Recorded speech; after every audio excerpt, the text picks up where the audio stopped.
Incoming transmission.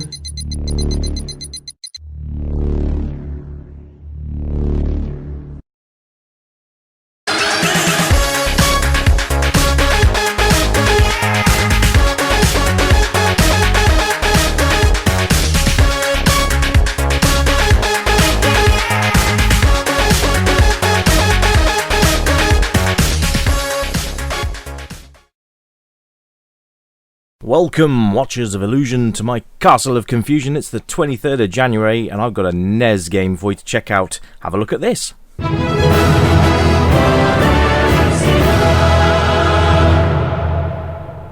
Ah, yes, the Caped Crusader bounds onto the NES, or the NES, if you like.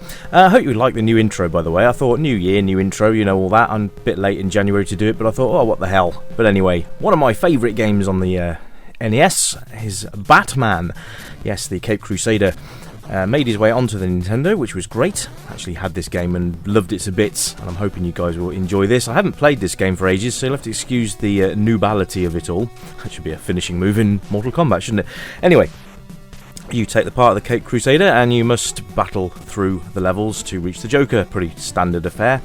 Kind of based on the movie, but not quite really. There's mobs and goons and stuff in here that just don't appear in the movie, but you know, we can forgive that. It's Batman, and one of the better Batman games actually for any system, I have to say. Controls are fairly standard and straightforward. You've got your left and right, your jump, and start actually selects your Batarang. You've got a rocket launcher and a sort of a multi thing that splits into three and shoots forward, which is great. So you've got a nice little arsenal of weapons, and plus your trusty punch, of course. There's the rockets, of course, there.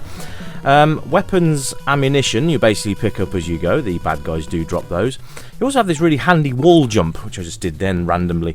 But you can access higher areas, and there's a level actually coming up, I think it's after this one, where you must utilise the wall jump to actually ascend the level. It's really quite clever. You can see here every time I get hit, and I'm actually doing quite poorly here, so I do apologise. You do get health bonuses from the bad guys as well. Now I'm going to leap up the wall here, and I can just evade all those guys on the other side there. These things have a sort of a timer on them, and they'll chase you and then explode. So there is that to watch out for as well. These things can be punched, but they speed up. When you're on the same level as them, they will speed up and try and ram you. You'll see how difficult this gets in a minute. The learning curve's actually not that bad. It's just that I'm being really poo at it because it's been a while since I've actually loaded this game up and played it. So there you go. But I mean, it is an absolutely great little game. If you like a good challenge and if you're into Batman, and you will absolutely love this game. It's absolutely fantastic. I've got one bar left, so I'm probably going to die here, folks. But never mind. Music is absolutely fantastic in this game, and it's one of those. It's got one of those catchy level music that you're just going to be humming and whistling for ages. I saw it was stuck in my head for quite a long time, and I thought, well, why not? Let's do a Heroes Week this week, maybe. What do you guys think to that? If I try and focus my attentions on various superhero games for various systems, I mean, if it turns out to be something I can't cover in a week, which I know I'm not going to be able to, what do you think to doing a sort of a superhero themed February or something like that, where for the entire month of February I'll try and find some of the best and worst superhero games on any consoles, and of course your feedback is absolutely paramount. If you've got games that you've played before that absolutely suck, please tell me what they are, and I will include them in the Dungeon of Drax. I would really like to make this show a more interactive show on that half of things as well. If there's games you want to see reviewed, I like my friend over here, Gareth Knight. He always drops me messages in the comments, and if I've got the games, I will certainly play them. There have been a couple of times I've not been able to find the requests, but if I've got them, then I'll certainly have a look through and play them for you and have a bit of commentary like this. So you can see here the graphics are very, very good. I mean, there is no mistaking that is Batman. The colour scheme isn't too bad for a NES either. There's no gaudy colour clashes, which is nice. It definitely is very sort of factory-esque that you can see here. You can stop your descent at any time. But I just love this. I think it's really nice. They've done a very good job on the actual game itself. The playability is amazing. It's just one of those games you'll come back to again and again and again. Just look at the running animation there. It's just really, really nice. It's just one of those games that's going to you're either going to love it or hate it, but if you're a platform fan, you're probably going to really enjoy this game. And of course, if you're a Batman fan, but that's not saying that, all Batman games were good, because they weren't. I've played some pretty ropey Batman games. I'm going to try and remember what they are, and then I'll come back and we'll do a dungeon on it. But yeah, so potentially February could be superhero themed. That's what I don't know what you guys think about that. Leave me some comments, because I do enjoy reading them, and I do respond to them all as well, which is great stuff. But yes, I hope you enjoyed the new intro, and I'm going to try that a little bit more often by putting the company name on the actual screen that tells you which system we're going to be looking at. I think that might be quite nice, just to update the intro just a little bit for 2017. Anyway, this game's fantastic. The cutscenes are nice as well, because it's like cutscenes from the actual film, which is nice, but they've done them all rendered in, so it's not just scanned in pictures from the movie. It's actually done nicely through the engine itself, which I quite like that. You can see here the bad guys all drop bits and pieces for you, so ammunition, and also, like I say, they do refresh your health as well. I'm not sure what these guys are supposed to be. You can see what I mean by it's loosely based on the movie. I think there's no doubt here we're in Axis Chemicals, because look at all that acid dropping around there. But there are characters in this that just never appear in the movie. What are they? I'm at a loss, because I don't remember seeing them in the movie.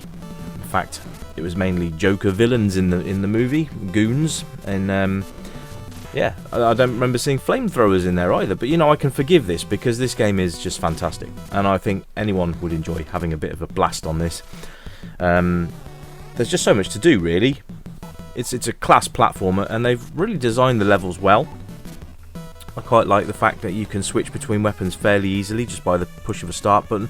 The only thing with it is you've got to do it in it's done in a cycle. So if you pick the Batarang and you want to go back to punching again, you have got to push the start button a few times to actually get what you want. But that's just a minor quibble. It's not really anything I would say is a game breaker by any stretch. But the sound is great and the music's amazing. Absolutely fantastic game, and it's fun. That's the main. It's not, it's not like horribly frustrating. And there was an exit there, and I had no idea. It's a challenge, yes, but it's not impossible. It's kind of a nice learning curve. It sort of eases you in rather than sort of just throws you straight into the pool of difficulty that makes you rip your hair out. And I think it's one of those games that you can sort of learn as you go. You kind of understand what each of the level design mobs do and when they're going to do it, so you can sort of time yourself more around it, and you've got more of a chance of actually beating the levels. But you expect things to be, well, I was going to say easy, but completable within the first 3 or 4 stages. I normally find that, and then after that, difficulty does tend to rise, but you get that. So you've got to have all these time things here. There's no point doing what I just did there and bash my head on that electricity. You've got to try and time your descent a little bit so you can actually get down the wall enough. So that was a colossal mistake, but you'll see what I mean. Is you've got to time these jumps now so that you don't jump up onto the platform and electrocute yourself. And there you go. That's what I was trying to do. So this is great stuff. It's one of the better NES games, actually. I quite like, what's the one I'm thinking of? Ooh, nope, Bionic Commando, that's the one. It's kind of like that, but I don't know, it's either on par or slightly better. I haven't quite decided yet.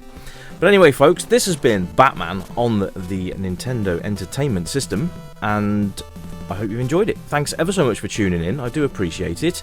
And remember to like, share and subscribe if you enjoy my content. There'll be more coming up very soon. Wednesday is my next scheduled review, so I look forward to seeing you all then.